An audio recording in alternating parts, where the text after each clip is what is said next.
सोलापूर शहराच्या नार्थकोट प्रशालेच्या मैदानात भव्य दिव्य रिंगण सोहळा मोठ्या उत्साहात संपन्न झाला। या रिंगण सोहळ्यास धाराशिव जिल्ह्यासह सोलापूर जिल्ह्यातील अनेक दिंड्या सहभागी झाल्या होत्या व भजनी मंडळांचा देखील सहभाग होता। प्रत्यक्षात आज दुपारी या सर्व दिंड्या सोलापूर शहरातील श्री मार्कंडेय मंदिर पंचकट्टा सोलापूर येथे आल्या होत्या। त्यावेळी दिंड्यांचे पूजन करण्यात आले। त्यानंतर नार्थकोट प्रशालेच्या मैदानाकडे सर्व दिंड्या मार्गस्थ झाल्या। नार्थकोट प्रशालेचे मैदान माऊली माऊली या जयघोषात दुमदुमून गेला होता। या रिंगण सोहळ्यात शहर उत्तरचे आमदार विजयकुमार देशमुख, माजी नगरसेवक आनंद चंदनशिवे आदींसह नेत्यांची उपस्थिती होती। या रिंगण सोहळ्यासंदर्भात हबप सुधाकर महाराज इंगळे यांनी लोकप्रधान न्यूज चॅनलला अधिक माहिती दिली। या बातमीचा आढावा घेतला आहे लोकप्रधान न्यूज चॅनलचे पत्रकार नारायण घंटे यांनी। या रिंगणाबद्दल थोडी ऐतिहासिक माहिती सांगा। रिंगण सोहळा हा प्राधान्याने आषाढी वारीमध्ये सुरू झालेला। आषाढी वारीमध्ये ज्ञानोबरायांच्या पालखीमध्ये हैबत बाबा हे महान भगवत भक्त होऊन गेले। त्यांनी रिंगण सोहळा सुरू केला। रिंगण सोहळा हा एक क्रीडा विभाग आहे। जसं आपल्याकडे फुगडी खेळली जाते, फेर धरला जातो, पाऊल खेळले जातात, तसंच रिंगण केलं जातं। रिंगण याच्यामध्ये दोन प्रकार आहेत, एक उभं रिंगण आणि एक गोल रिंगण। गोल रिंगण म्हणजे पालखीला प्रदक्षिणा मारणं, याला गोल रिंगण म्हणतात।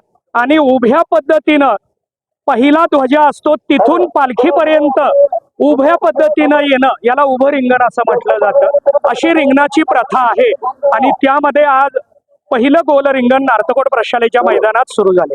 किती रिंगण होणार? यंदा माघवारी पालखी सोहळा 2024 मध्ये 5 रिंगण हे केले जाणार आहेत आणि त्यामध्ये आता पहिलं रिंगण सोलापूर शहरात संपन्न झालेलं आहे। याच्याशिवाय दुसरं रिंगण कुरुल या ठिकाणी 17 तारखेला सकाळी 9 वाजता कुरुल तालुका मोहोळ, 18 तारखेला सकाळी 9 वाजता पेनूर तालुका मोहोळ या ठिकाणी तिसरं गोल रिंगण आहे। चौथं गोल रिंगण सुस्ते तालुका पंढरपूर या ठिकाणी दुपारी 4:30 वाजता 18 तारखेला केलं जाणार आहे। आणि उभं रिंगण 19 तारखेला सकाळी 9 वाजता। 19 तारीख हा छत्रपती शिवरायांचा जन्मदिवस असल्यामुळे आम्ही छत्रपती शिवरायांच्या प्रतिमेचं पूजन करून त्या दिवशी रिंगणाला प्रारंभ करणार आहोत। आजच्या रिंगणामध्ये काय वैशिष्ट्य होतं क्रीडा प्रकारामध्ये? म्हणजे रिंगण आजच्या रिंगणामध्ये आमची जी ध्वजा आहे ही ध्वजा ज्ञानोबरायांनी खांद्यावर घेतली, तीच ध्वजा तुकाराम महाराजांनी खांद्यावर घेतली। त्या ध्वजेचा मान इतका मोठा आहे। अखिल भाविक वारकरी मंडळ यांच्या माध्यमातून प्रत्येक वर्षी माघवारी रिंगण सोहळा संपन्न होतोय।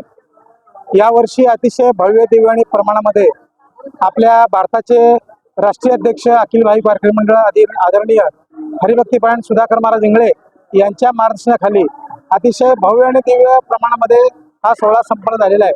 विशेषतः सोलापूर जिल्ह्यातील आणि सोलापूर शहरातील सर्व दिंड्यांचे एकत्रीकरण करून सर्व भाविकांना एकत्र घेऊन ही दिंडी चालते। प्रत्येक वर्षी याचं अतिशय नेटकं नियोजन करण्यात येतं आणि प्रत्येक वर्षी या संपूर्ण या वाटचालीमध्ये अतिशय महत्त्वपूर्ण संदेश दिले जातात, लोकजागर केला जातो। लोकांना अतिशय भक्तिपूर्ण वातावरणामध्ये संस्काराची बीजं रोवली जातात। या कारणामुळे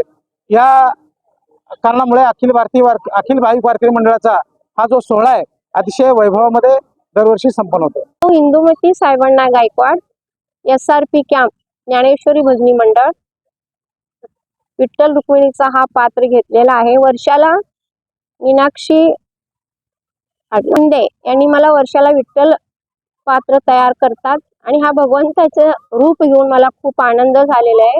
आणि माघवारीचं भाविक सोहळा याला आनंद, खूप वारकरी सगळे जमलेत रिंगण सोहळ्याला।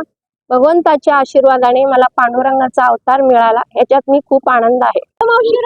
मी सौ वर्षा राजेश शिंदे, मी माघेवारी रिंगण सोहळ्याला आलेली आहे। हा सोहळा पाहून मी कृतज्ञ झालेली आहे आणि माझ्या सासूबाई सौ मीनाक्षी पांडुरंग शिंदे यांनी परिश्रम घेतलेले आहेत आणि आम्हाला विठ्ठल रुक्मिणी केलेला आहे।